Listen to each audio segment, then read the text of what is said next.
Hey guys, all right, we're back to tackle problem 13. Sorry about the last video. Coda apparently decided that it was time to go chase the geese and we had to go outside and it was urgent. And it wouldn't let me continue, but I'm back. I'm going to do these frequencies again. Frequency means however many times these grades occurred in the data set above. So A's, there's 1, 2, 3, 4, 5, 6. It's really easy to make a mistake with this with larger data too. It sometimes helps to print it out and then cross off the numbers. But this is a pretty small data set. 5 C's, 1, 2, 3, 4, 5. Right? Hopefully I got that. D, 1, 2. And F's 1, 2. And then a quick check. There's 10 and there's 2 rows of 10, so that's 20 data points. 6 plus 5 is 11, 16, 18, 20, and our frequency adds up to 20, so that checks out. That's something you always want to do. Make sure that the number of data points is the same as the total of the frequency column. Now, next is the percentage. So the percentage basically means what percent of the class got an A. Well, it's 6 out of the 20 students, right? And then we turn this to a percentage. So to turn it to a percentage, well, it's a fraction. The fraction bar always means division. So it's 6 divided by 20. You get 0.3. Times it by 100. Someone from Slovenia wants to talk? Oh my gosh. Sorry about that. Let me put my phone on silent. Alright, so we got 30%. Next, we got 5 out of 20, which equals times 100, 25%. And this is convenient because the next one's also a 5 out of 20, which means it's also going to be 25%. 2 out of 20 times 100 is 10%, which means the last one's going to be 2 out of 20, which is equal to 10% as well. And then you just want to double check your percentages and make sure they add up to 100, which they do. 50 plus 30 is 80, 90, 100. You also don't have to have the fraction in here. I would just have the percentage in here. The reason I did that is just for the visual for you guys and for the purpose of the answer key. All right, now it's really easy to see how my class performed, right? All right, on to the next question. All right, looking at question number 14. We have the stats of 2 different players, and we have to come up with the descriptive statistics about them. So I'm going to pull up Excel. I'm just going to copy and paste this into Excel.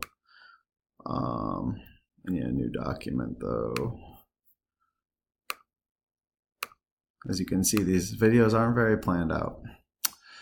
All right.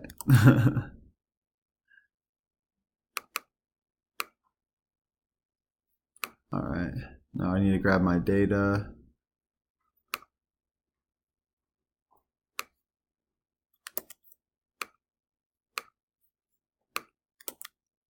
All right. So first we got player 1. So the average per player 1. So in Excel, you can do this quickly. You can do this by hand. However, it's easy to make mistakes when you do it by hand, especially if you have a data set that is, 100, 1,000 people. So I'm going to show you how to do this. So to turn Excel into like a calculator, use the equal sign.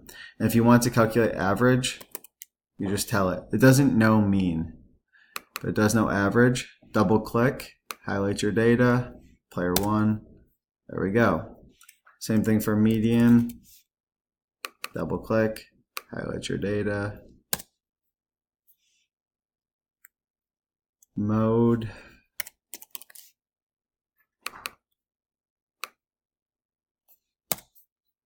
Then the range is the biggest number minus the smallest number.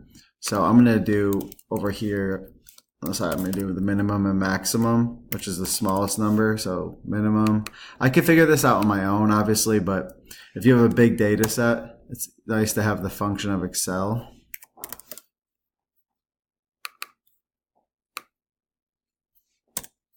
So the range is going to be the biggest number minus the smallest, so equals 42 minus 8.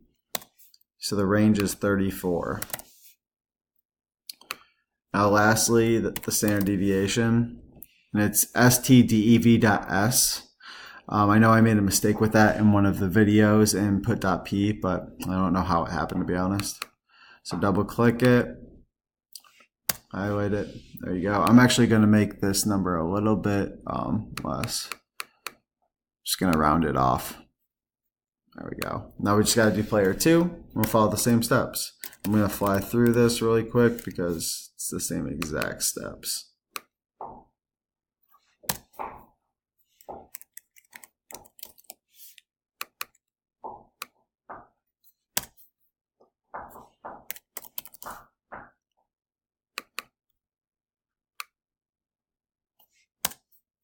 You see for the mode, it reported back NA. That does not mean error in this situation.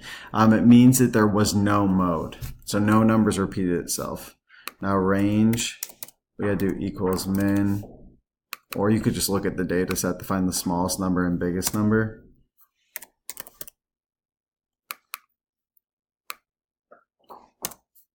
And the range is 28, the biggest number, minus 16, which is the lowest number. So look at that. The range is much smaller with player 2. That means his range of possible outcomes is much more together. He's much more consistent. Let's see if the standard deviation holds up too. If we get a lower standard deviation here, we know that player 2 is just overall more consistent.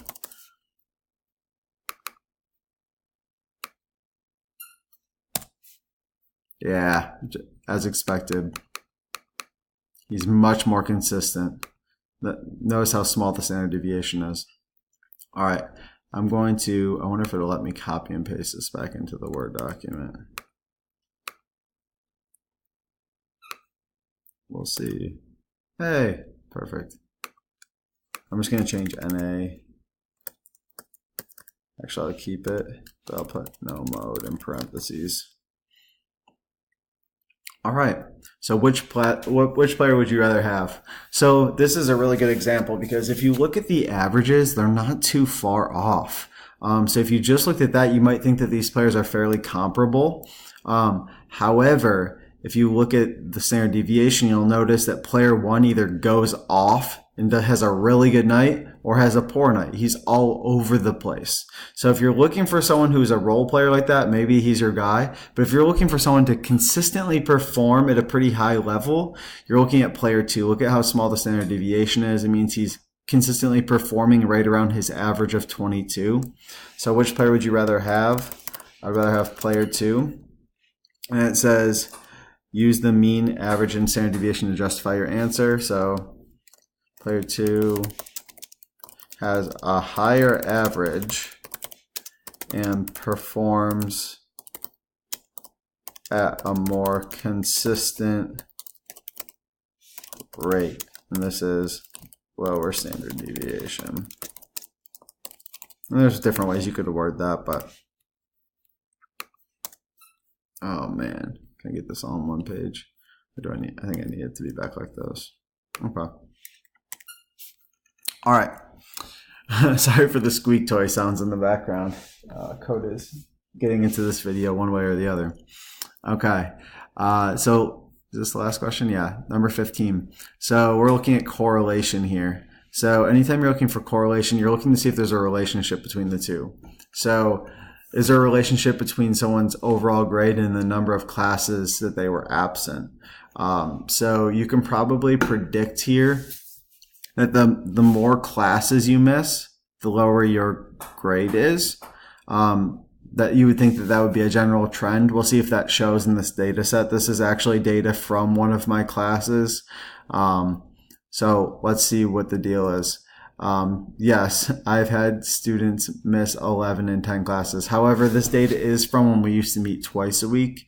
So that should be taken into consideration as well. Now, my hypothesis here is that there is a correlation, and that the correlation is actually negative, which means as one variable goes up, the other goes down. So as overall grade increases, the number of absences will decrease. Or as the number of absences increases, the overall grade should decrease, right? Because they're going in different directions, that means that it should be a negative correlation. But in order to figure this out, we need to calculate the correlation coefficient for part A. I'm going to copy and paste this into Excel to do that. I'm going to open another sheet here. There we go. So here's our data. And now to get the correlation coefficient, equals coral, double click it. Now it says array 1, comma, array 2. So grab array 1 means list 1 of data, then put a comma, list 2. You should see how they're different colors. Enter. Now I'm going to chop some of this off and let it round a little bit and say it's negative 0.74. So negative 0.74, let's go back to our document.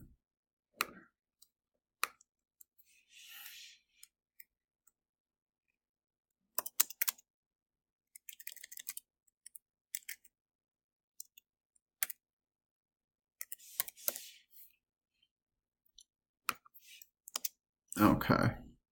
So if we look down at our chart for B, is it positive or negative, or is it no correlation? If it's positive or negative, is it strong or is it weak? All right.